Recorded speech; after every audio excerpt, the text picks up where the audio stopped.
For Toronto, Danforth. Speaker, thanks.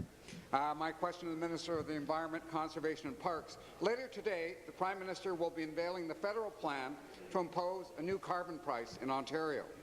The Conservative government's actions on climate so far will increase the deficit by $3 billion, and it seems like the net result will be families paying more, no plan to combat climate change, and handing control to the government in Ottawa.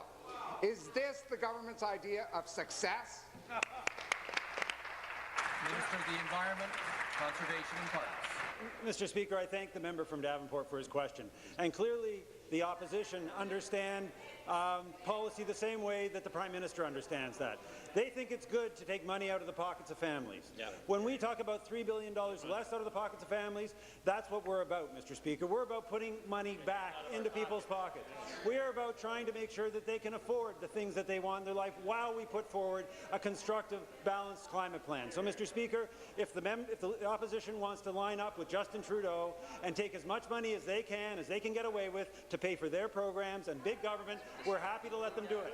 Doug Ford and this government will be fighting for families and fighting climate change. Stop. Members take their seats. Restart the clock. Supplementary. Thank you, Speaker, and back to the Minister. An interesting minister who supports the expansion of the deficit, but let's set that aside for the moment. Premier Ford has become an expert at losing lawsuits. An expert. And the people of Ontario are stuck paying the price, $30 million in this case. He's increasing the deficit by $3 billion not to have a climate plan. And while Ontario families will be paying the same or even more, it's Ottawa who will now be in control of how that money's spent.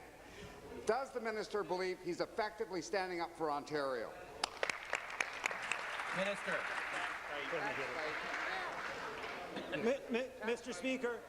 Speaker, coming from a party that supported the previous government, that has created the tragic financial situation of a $15 billion deficit, it is really hard to take financial advice from a party that has a $7 billion hole in their platform.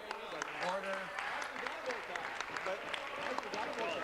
But Mr. Speaker, we'll stand in this House all day and talk about putting money back into families' pockets. And that's because we're confident that the plan that we'll bring forward, a plan that will balance the economy and the environment, will reduce greenhouse gases, will prepare Ontario for climate change, but will not punish Ontario families the way the NDP and the member opposite want.